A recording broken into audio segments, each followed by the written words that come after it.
अस्सलामुअलैकुम दोस्तों। बहुत से लोग जब आपको बिल गेट्स की इंस्पिरेशनल कहानी सुनाते हैं और आपको बताते हैं कि बिल गेट्स कितने टैलेंटेड थे, कितने हार्ड वर्किंग थे, इसमें कोई शक नहीं, वो बहुत टैलेंटेड और हार्ड वर्किंग इंसान थे। लेकिन इनकी कहानी का कुछ हिस्सा कभी नहीं बताया जाता। आइए सुनते हैं। साल 1967 वॉशिंगटन में एक 8th क्लास में पढ़ने वाले लड़के बिल के हाथों एक कंप्यूटर लग जाता है। ये कंप्यूटर आज के ज़माने के कंप्यूटर की तरह नहीं था, बल्कि उस ज़माने का टेलीटाइप मॉडल 33 ASR टर्मिनल था, जो 4 लाइन्स के थ्रू जनरल इलेक्ट्रिक कंपनी के कंप्यूटर के थ्रू कनेक्टेड था। लेकिन यही चीज़ बिल को हैरान करके रख देती है कि एक कंप्यूटर क्या क्या कर सकता है। बिल गेट्स घंटों घंटों कंप्यूटर के साथ गुजारने लगता है, अपना पहला प्रोग्राम डेवलप करता है इस कंप्यूटर पर, और कुछ साल के बाद अगर हम फास्ट फॉरवर्ड करें, बिल गेट्स बन जाते हैं दुनिया के सबसे अमीर तरीन आदमी। 20 सालों तक ये वर्ल्ड्स रिचेस्ट मैन रहे और आज के दिन ये fourth richest at 124 billion dollars of wealth. अपनी कहानी की शुरुआत हम पहले से ही करते हैं।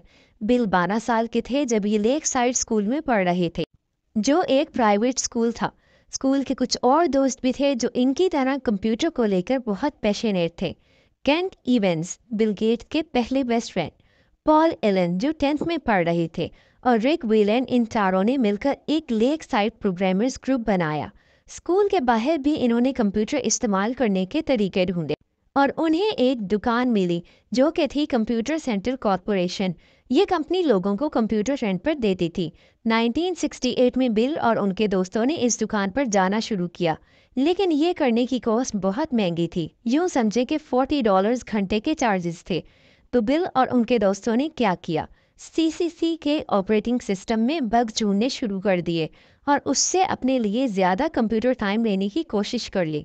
जब इनकी चोरी पकड़ी गई, पहले तो इन्हें बैन कर दिया गया इस दुकान में आने से, लेकिन अगले साल गर्मियों में इस दुकान ने सोचा क्यों ना हम इन्हीं बच्चों का इस्तेमाल करें अपने सिस्टम में बग्स ढूंढने के लिए। उन्होंने कहा ये बच्चे कंप्यूटर को फ्री में इस्तेमाल कर सकते हैं अगर ये कंप्यूटर में प्रॉब्लम्स को आइडेंटिफाई करके दिखाते रहें। यहीं पर ही बिल गेट्स ने काफ़ी सारी प्रोग्रामिंग लैंग्वेजेस सीखी, फोर्ट्रान, लिस्प। लेकिन कुछ वक्त के बाद ये दुकान आउट ऑफ बिजनेस चली गई। फिर से इन बच्चों के पास कोई तरीका नहीं था कंप्यूटर यूज़ करने का। फिर इन्होंने कंपनी ढूंढी पोर्टलैंड में, जिसका नाम था इंफॉर्मेशन साइंसेज इंक। इस कंपनी ने भी इन्हें कंप्यूटर फ्री में इस्तेमाल करने दिया, इस शर्त पर कि ये बच्चे कंप्यूटर के लिए प्रोग्राम लिखेंगे। इस कंपनी से बिल गेट्स टैक्सेस और पे रोल्स के बारे में भी और समझ गए। इस वक्त तक इनके स्कूल में भी इनके टैलेंट को रिकॉग्नाइज कर लिया था। 1971 में बिल गेट्स और इनके दोस्त केंट इवेंस को कहा गया कि वो एक प्रोग्राम लिखे स्कूल के लिए। बड़ी ही मेहनत से दोनों काम कर रहे थे उस प्रोग्राम पर, लेकिन एक वीकेंड पर केंट इवेंस छुट्टी मनाने गए पहाड़ों पर, लेकिन अनफॉर्चुनेटली पहाड़ से वो स्लिप हो गए और उनकी मौत हो गई। इस सदमे को लेकर बिल गेट्स बहुत शॉक्ड रहे, लेकिन उन्होंने अपना काम बंद नहीं किया। काम जारी रखा अपने दूसरे दोस्त पॉल एलन के साथ, जो इस वक्त तक कॉलेज चले गए थे। साल 1972 में बिल गेट्स और पॉल एलन ने अपनी पहली कंपनी बनाई, ट्रैफ ओ डेटा।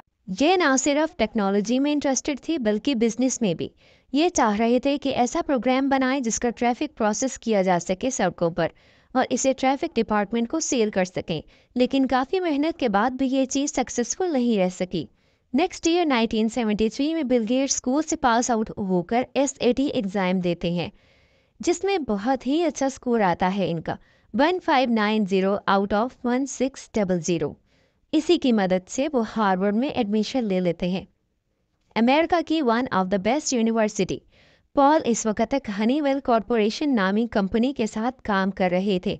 1974 में बिल गेट्स ने भी हनीवेल कॉरपोरेशन के लिए काम करना शुरू कर दिया। एक दिन पॉल सड़क पर चलते हुए जा रहे थे। साइड पर उन्होंने मैगजीन स्टॉल देखा, जिसमें पॉपुलर इलेक्ट्रॉनिक्स की मैगजीन के फ्रंट पेज पर लगी पिक्चर आल्टायर 8800 की थी, जो दुनिया का पहला पर्सनल कंप्यूटर था। इसमें इंटेल 8080 का प्रोसेसर लगा हुआ था। पॉल ने मैगजीन लेकर बिल गेट्स को दिखाया। पॉल बहुत अरसे से बिल गेट्स को बताना चाह रहे थे कि कंप्यूटर चिप्स का साइज एक्सपोनेंशियली छोटा होता जा रहा है और स्पीड और पावर बढ़ती जा रही है, तो ये सिर्फ मैटर ऑफ टाइम है कि कोई ऐसा कंप्यूटर बना देगा जो इतना छोटा होगा कि इसे पर्सनली यूज़ किया जा सकेगा। बिल गेट्स और पॉल से पहले एक कंप्यूटर किसी ने बना दिया। इस कंप्यूटर को बनाने वाली कंपनी का नाम था मिट्स। पॉल और बिल ने फ़ोन किया मिट्स को और कहा कि हम आपके लिए सॉफ्टवेयर बनाना चाहते हैं। उस वक्त कंप्यूटर लैंग्वेज थी बेसिक। बिल गेट्स ने हार्वर्ड से ड्रॉप आउट कर दिया और प्रोग्राम बनाकर आल्टायर को बेच दिया। उस कंपनी ने पॉल को जॉब ऑफर की, लेकिन पॉल उस वक्त तक अपनी कंसल्टेंसी खोल चुके थे जिसका नाम था माइक्रोसॉफ्ट।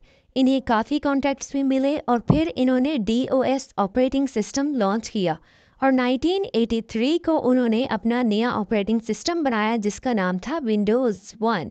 एक इंटेलिजेंट लड़का जो बहुत पैशनेट है किसी चीज़ को लेकर और मेहनत करके सक्सेसफुल भी हो जाता है। कितनी मोटिवेशनल कहानी है ना ये। अगर बिल गेट्स कर सकता है तो आप क्यों नहीं कर सकते। लेकिन इस कहानी में एक ट्विस्ट है।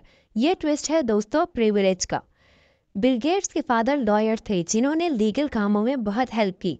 लेक साइड स्कूल एक ऐसा स्कूल था जिधर कोई मिडिल क्लास स्टूडेंट नहीं था और फिर यूनिवर्सिटी से ड्रॉप आउट हर कोई अफोर्ड नहीं कर सकता। पॉल और बिल ने ड्रॉप आउट इसलिए किया क्योंकि उनकी फैमिली के पास रिसोर्सेज रिजर्व थे। दोस्तों आप ये सोचें कि आप जिस फील्ड में हैं आपके पास कौन से प्रिविलेजेस हैं। ऑब्वियसली टैलेंट और हार्ड वर्क तो फैक्टर्स रहेंगे, लेकिन इनको इग्नोर करके सोचें कि कौन से प्रिविलेजेस हैं जिनके बिना पर आप यहाँ तक पहुँच पाए हो। कमेंट्स में लिख कर बताएं। अब कुछ लोग ये कहेंगे कि कुछ ऐसे भी एग्जाम्पल्स मौजूद हैं लोगों की जो सही में बॉटम से टॉप तक गए हैं, जैसे कि ओपरा विनफ्री, बाराक ओबामा। इन लोगों को और ज़्यादा मेहनत करनी पड़ी उस पॉइंट तक जाने में, और ये लोग एक्सेप्शंस हैं, रूल्स नहीं है। और एक्सेप्शंस की बेसिस पर हम ये नहीं कह सकते कि सारी प्रॉब्लम्स ही एग्जिस्ट नहीं करती। सोसाइटी में कुछ लोग एक्सेप्शंस को लेकर कहते हैं कि देखो इसने कर लिया तो हर कोई कर लेगा, हर किसी के लिए पॉसिबल है। अगर ओपरा विनफ्री अमीर बन गई है तो poverty is a state of mind. अगर बराक ओबामा USA के प्रेसिडेंट बन गए हैं तो रेसिज्म एग्जिस्ट ही नहीं करती। ये स्टेटमेंट्स इलॉजिकल हैं। एक्सेप्शंस के बेसिस पर हम प्रॉब्लम्स को निगेट नहीं कर सकते। हम सब की कोशिश होनी चाहिए कि अपनी प्रिविलेजेस को एक्नॉलेज करें, सोसाइटी के प्रॉब्लम्स देखें और सबके लिए स्टार्टिंग लाइन सेम बनाने की कोशिश करें।